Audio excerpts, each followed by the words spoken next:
Let's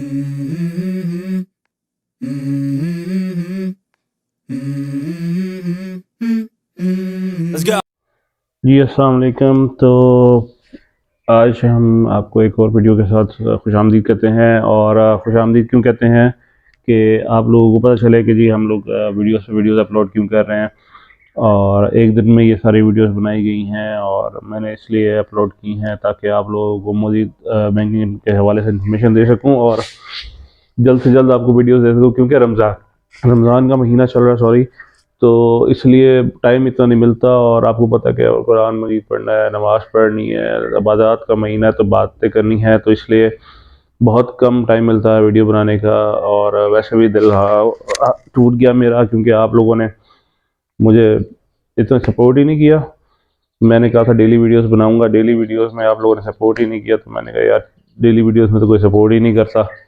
तो इसलिए मैंने फिर जो है अब शुरू किया है कि एक ही साथ आपको काफ़ी सारी वीडियोस आज दे देता हूँ। आप देखते रहें ताकि आप लोग सोचें कि मैंने बहुत सारी मेहनत की है और आपके लिए कुछ ना कुछ बनाया। तो कुछ नोटिस कर रहे हो कि आप चेंज, मैंने आपको पहली वीडियो में बताया नहीं लेकिन अब बता देता हूँ। हाँ जी, थोड़ा सा चेंज किया मैंने अपने आप को, तो बेगम की फरमाइश से पूरी की है। तो अब आज के टॉपिक पे आते हैं। आज का टॉपिक क्या है, बैंकिंग के हवाले से ही है। बोरिंग अब आपको मैं टॉपिक ही देने हैं मैंने अब आपको बोरिंग टॉपिक भाई बोर करूंगा मैं। तो क्या टॉपिक है जी, वो है जी ऑटो फाइनेंसिंग के हवाले से कि जी लोग बहुत सारे गाड़ियां लेना चाहते हैं और बहुत सारे लोग देखते हैं कि गाड़ी अप्लाई करते हैं बैंक में तो गाड़ी देता नहीं है बैंक। क्यों नहीं देता और क्या क्या करना चाहिए, क्या क्या नहीं करना चाहिए, ये मैं आपको बता देता हूँ। पहली चीज़ जो आपको नहीं करनी चाहिए वो ये है कि आप लोग अक्सर जो है, आप लोग गाड़ी जब अप्लाई करते हैं तो आप अपनी स्टेटमेंट नहीं देखते, अगर आपकी स्टेटमेंट है। और अगर आप स्टेटमेंट नहीं भी है तो आप बहुत सारी चीज़ें मिस आउट कर जाते हैं। क्या चीज़ें मिस आउट कर जाते हैं वो मैं आपको बता देता हूँ साथ साथ। लेकिन उससे पहले मैं आपको ये बता दूं कि आप लाइक शेयर सब्सक्राइब करें यार, कमेंट भी करें, हमें सपोर्ट करें यार चैनल को। आपका अपना चैनल है, आप जो चाहेंगे वो आपको देंगे। इसमें आपको अच्छी अच्छी इन्फॉर्मेशन देंगे, कुछ आप ट्रैवलिंग भी दिखाएंगे इंशाल्लाह जल्द। तो मैं क्या कह रहा था वो ये है कि जी ऑटो फाइनेंसिंग के हवाले से जो मैंने अभी आपको बात की है उसमें ये है कि आप लोग डूज एंड डोंट्स क्या हैं इसके। पहले तो ये है कि जब आप बैंक के लिए अप्लाई करने जाते हैं तो आप अपना देख लें कि आपके पास गुंजाइश है। गुंजाइश देखने के बाद आप देखें कि आपके पास किस गाड़ी की गुंजाइश है और आप कौन सी गाड़ी चाहते हैं। ठीक है, अगर आपके पास फैमिली में गुंजाइश है कि आप किस्त अफोर्ड कर सकते हैं लाख से ऊपर, 2 लाख से ऊपर, तो आप उस हवाले से गाड़ी देखें। और अगर आप किस्त लाख से ऊपर नहीं कर सकते, लाख के अंदर कर सकते हैं, तो आप उस हवाले से गाड़ी देखें। मेनली तो वैसे बंदे को देखनी चाहिए कि अपनी गाड़ी जब परचेज़ करते हुए, जब ड्रीम हो कार भी होती है या ड्रीम हो परचेज़ करते हुए, तो ये देखते हैं कि आपका बजट कितना है, ठीक है, और आपकी फैमिली कितनी है। तो बजट तो मैंने आपको बता दिया, जैसे आप देखें कि आपकी अफोर्डेबिलिटी कितनी है किस्त की, वो देखें। दूसरी चीज़ जो आप देखें, आप वो देखें कि जी आपको जो सूट करती है गाड़ी वो कौन सी गाड़ी है।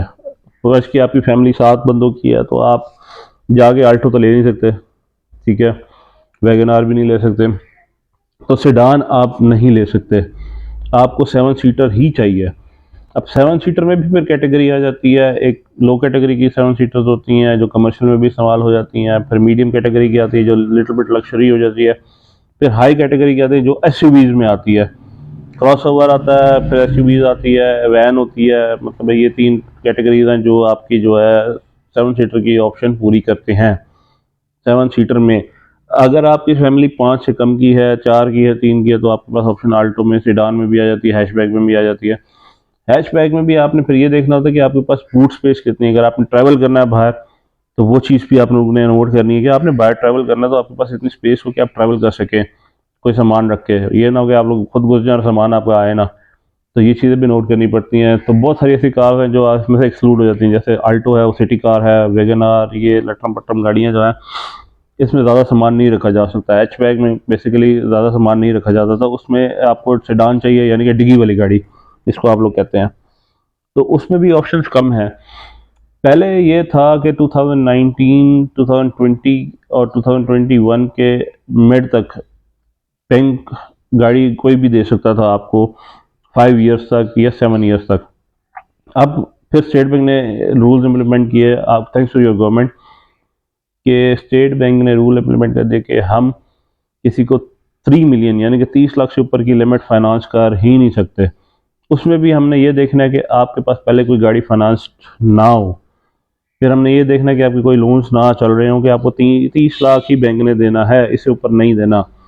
फिर उसमें क्या आया, कहते फिर गवर्नमेंट चेंज हुई, उसके बाद गवर्नमेंट आने की वजह से उन्होंने जो गाड़ियों की प्राइसेस इतनी स्पीड से बढ़ाई कि 30 लाख की रेंज में से सिटी और ये सारी गाड़ियां निकल के वो बहुत ऊपर चली गई, यानी कि 40-50 लाख 4 मिलियन से ऊपर चली गई गाड़ियां।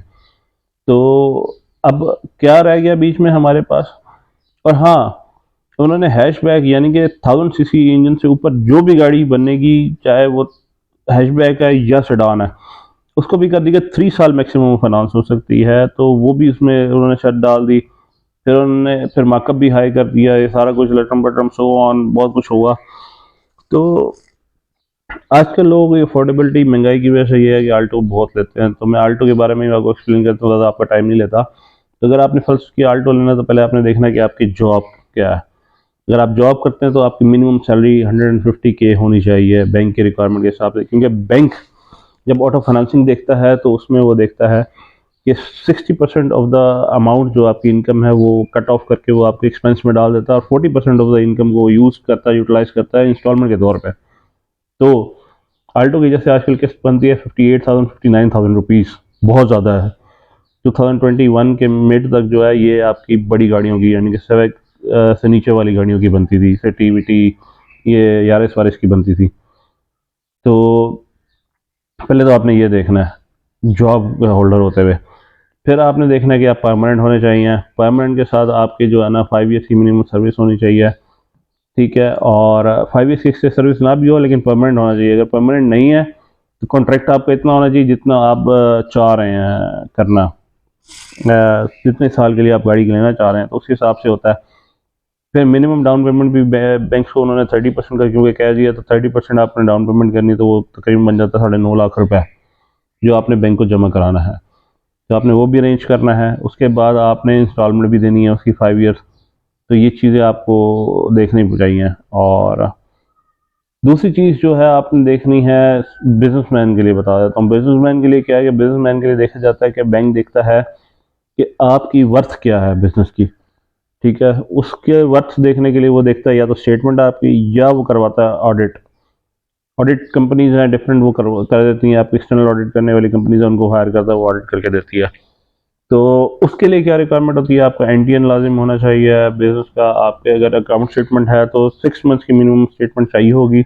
मिनिमम 6 मंथ की स्टेटमेंट में आपकी इतनी हो जो आप गाड़ी रिक्वायर कर रहे हैं, जैसे मैंने आपको बताया आल्टो, तो उसमें आपकी मिनिमम इनकम 150K से अब आ जाए, ताकि आपकी गाड़ी की इंस्टॉलमेंट वो बैंक कैलकुलेट कर सके। तो सेम रिक्वायरमेंट आपके लिए भी है कि आप लोगों ने ये चीज़ें देखनी है। और बहुत सारे लोग जो है ना ये सोचे समझे बगैर चले जाते हैं कि जी पर्स किया आपने, बिजनेस स्टार्ट किया अभी और आपके पास इनकम आने लग गई, आपने कहा नहीं यार अभी गाड़ी लेते हैं। तो भाई बैंक ये जरूर देखता है कि आपका बिजनेस कितना पुराना है, ठीक है। तो बिजनेस कितना पुराना है ये भी बैंक लाजिम देखता है, और उसके बाद बैंक आपको गाड़ी देता है। तो ये चीज़ें नोट करनी होती हैं आपने, उसके बाद आप बैंक के पास जाएंगे।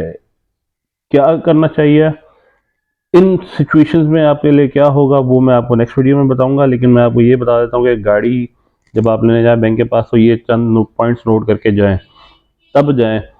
किसी को आप कांटेक्ट करेंगे जाके, फिर आपको बैंक तब गाड़ी देगा। बैंक से गाड़ी लेना आसान नहीं है, प्रोसीजर बड़ा डिफिकल्ट है, लेकिन उसका फ़ायदा और नुकसान क्या है ये भी मैं आपको नेक्स्ट वीडियो में बता दूंगा। अभी फ़िलहाल मैं आपको ये बता रहा हूँ कि ये चीज़ें नोट करके लाजिम मत, इसके बगैर मत जाइएगा। तो आज की वीडियो यहीं तक बनाते हैं। नेक्स्ट वीडियो में आपको बताएंगे कि क्या क्या करना चाहिए और किस तरीके से आप करवा सकते हैं, और बहुत सारी चीज़ें जो आपके पास मिसिंग है तो वो कैसे पूरी की जा सकती हैं, तो आपको नेक्स्ट वीडियो में बताएंगे। तब तक के लिए अल्लाह हाफ़िज़। लाइक शेयर कमेंट करना मत भूलिएगा। अल्लाह हाफ़िज़।